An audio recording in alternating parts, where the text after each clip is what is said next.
یہ صحیح حدیث کتاب الزکوٰۃ، صحیح مسلم کتاب الزکوٰۃ کی روایت ہے۔ اس حدیث مبارکہ کے اندر اللہ رب العالمین اور نبی کائنات ہم کو اس بات کی تعلیم دے رہے ہیں کہ ہم نے اپنے بندوں کو جس طرح سے ہم نے اپنے رسولوں کو اس دنیا کے اندر حلال کمانے اور کھانے اور کھلانے کا اور کثرت سے اعمال حسنہ کرنے کا حکم دیا ہے، اسی طرح سے ہم نے اپنے مومن بندوں کو بھی حلال کمانے، کھانے اور کھلانے کا حکم دیا ہے۔ جب بندہ حلال کھائے گا تو اللہ اس کی دعاؤں کو قبول کرے گا، اس کے روزی روٹی میں، اس کے کاروبار میں برکت دے گا۔ اللہ رب العالمین فرماتا ہے سورہ زاریات کے اندر کہ وما خلقت الجن والانس الا لیعبدون، ہم نے انسانوں اور جناتوں کو اس دنیا کے اندر صرف اور صرف اپنی عبادت کے لیے پیدا کیا۔ ہم نے بندوں کو قسم قسم کے بندوں پر قسم قسم کے انعامات اور احسانات کیے ہیں۔ بندوں کو چلنے اور پھرنے کے لیے 2 ہاتھ اور پاؤں دیے ہیں، دیکھنے کے لیے 2 آنکھیں دی ہیں، کام کاج کرنے کے لیے 2 ہاتھ دیے ہیں، بولنے کے لیے زبان دی ہے، سونگھنے کے لیے ناک دیا ہے، سننے کے لیے کان دیا ہے، سوچنے اور سمجھنے کے لیے دماغ دیا ہے۔ یہ اللہ کا بہت بڑا احسان ہے۔ اگر بندہ رب العالمین کے صرف انہی انعامات کی شکر گزاری کرنا چاہے تو کبھی اس کا شکریہ ادا نہیں کر سکتا، لیکن انسان ہے کہ اللہ کے ان انعامات کو بھول جاتا ہے، رب العالمین کے بتائے ہوئے احکامات سے روگردانی کرتا ہے۔ اللہ نے ہم پر دن اور رات میں 5 وقت کی نماز فرض قرار دی ہے، لیکن ہمارا حال کیا ہوتا ہے؟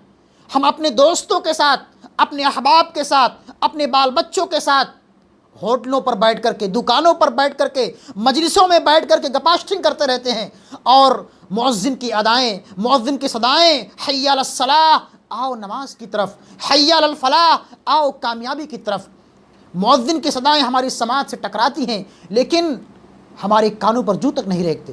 ہم اپنے کاروبار میں مگن رہتے ہیں، اپنے بال بچوں میں مگن رہتے ہیں۔ میرے بھائیوں، یہ کاروبار، یہ آل اولاد کل قیامت کے دن آپ کے کچھ کام نہیں آئیں گے۔ اللہ نے فرمایا کہ یا ایھا الذین آمنوا لا تلہکم اموالکم ولا اولادکم عن ذکر اللہ ومن یفعل ذلک فاولئک هم الخاسرون۔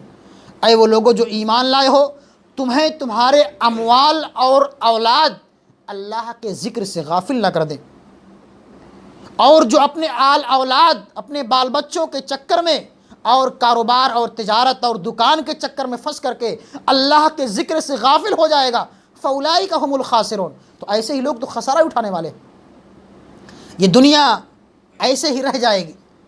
یہی نیکیاں جو آپ اس دنیا کے اندر اپنی محدود زندگی کے اندر کرو گے، یہی کل قیامت کے دن آپ کے کام آئیں گے، ورنہ یہ دنیا تو فانی ہے، ہر ایک کو اس دنیا کو چھوڑ کر کے جانا ہے۔ کل من علیہا فان ویبقى وجہ ربک ذو الجلال والاکرام، کل نفس ذائقۃ الموت وانما توفون اجورکم یوم القیامہ فمن زحزح عن النار وادخل الجنہ فقد فاز وما الحیاۃ الدنیا الا متاع الغرور۔ اللہ فرماتا ہے کہ ہر نفس کو موت کا مزہ چکھنا ہے، اس دنیا کے اندر جو بھی آیا ہے اس کو مرنا ہے۔ وَإِنَّمَا تُوَفَّوْنَ أُجُورَكُمْ يَوْمَ الْقِيَامَةِ، تم جو کچھ بھی اس دنیا کے اندر اعمال حسنہ کرو گے، نیکیوں کے کام کرو گے یا برائیوں کے کام کرو گے، تمہارے ان تمام اعمال کا کل قیامت کے دن پورا حساب بدلہ دیا جائے گا۔ وَإِنَّمَا تُوَفَّوْنَ أُجُورَكُمْ يَوْمَ الْقِيَامَةِ فَمَنْ زُحْزِحَ عَنِ النَّارِ، اللہ فرماتا ہے جس کو جہنم کی دہکتی ہوئی آگ سے بچا لیا گیا، وَأُدْخِلَ الْجَنَّةَ، اور جنت کے اندر داخل کر دیا گیا، فقد فاز، ایسا ہی انسان اپنے مقصد میں کامیاب ہے۔ وَمَا الْحَيَاةُ الدُّنْيَا إِلَّا مَتَاعُ الْغُرُورِ، اور یہ دنیا کی زندگی تو محض دھوکے کا سامان ہے۔ یہ دنیا اور اس کی تمام رنگینیاں، تمام دل فریبیاں، تمام آسائشیں، یہ گاڑی، یہ بنگلہ، یہ بال بچے، سب کیا ہے؟ سب دھوکے کا سامان ہے۔ شیطان جو انسان کا کھلا ہوا دشمن ہے، ان الشیطان لکم عدو فاتخذوہ عدوا، اللہ فرماتا ہے کہ یہ شیطان تمہارا کھلا ہوا دشمن ہے، تم اسے اپنا دشمن سمجھو۔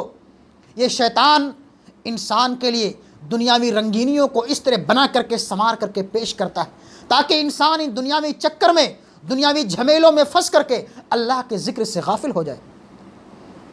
تو اللہ فرماتا ہے کہ ہم نے انسانوں کو اور جناتوں کو اس دنیا کے اندر ایک خاص مقصد کے لیے پیدا کیا ہے. وہ مقصد کیا ہے؟ الا لیعبدون، کہ انسان اور جنات صرف میری عبادت کریں. اور آگے اللہ فرماتا ہے کہ ما ارید منہم من رزق وما ارید ان یطعمون، اور ہم بندوں کو پیدا کر کے ہم ان سے روزی نہیں طلب کرتے ہیں کہ تم مجھ کو کھلاؤ. وما ارید ان یطعمون، اور نہ میری یہ خواہش ہے کہ بندے مجھ کو کچھ کھلائیں. اللہ فرماتا ہے ان اللہ هو الرزاق ذو القوۃ المتین، اللہ بندوں کو روزیاں دینے والا ہے، وہ طاقت والا اور قوت والا زبردست ہے. وہ بندوں کو پیدا کیا ہے تو بندوں کو روزیاں دینے والا بھی وہی ہے. شرط یہ ہے کہ بندے اللہ پر توکل اور بھروسہ کریں، اس دنیا کے اندر رہتے ہوئے محنت و مشقت کریں، مزدوری کریں، تجارت کریں، کاروبار کریں. ایسا نہیں کہ انسان گھر میں بیٹھا ہوا ہے اور سوچے گا کہ اللہ نے روزی کو ہمارے لیے لکھ دیا ہے، ہم گھر میں بیٹھے رہیں گے، ہمارے پاس روزی آئے گی چل کر کے. ایسا ہرگز نہیں ہو سکتا ہے. آپ کو محنت کرنا پڑے گا، گھر سے باہر نکل کر کے آپ کو مشقت کرنی پڑے گی، آپ کو تجارت کرنی پڑے گی. اللہ کے رسول فرماتے ہیں کہ اگر تم اللہ پر اس دنیا کے اندر رہتے ہوئے محنت و مشقت کرنے کے بعد اللہ پر اسی طرح توکل اور بھروسہ کرو جس طرح سے پرندے اللہ پر بھروسہ کرتے ہیں. پرندے اللہ پر بھروسہ کیسے کرتے ہیں کہ جب وہ اپنے گھونسلوں سے نکلتے ہیں تو خالی پیٹ نکلتے ہیں. لو انکم کنتم توکلون علی اللہ حق توکلہ لرزقکم کما یرزق الطیر تغدو خماسا وتروح بطانا.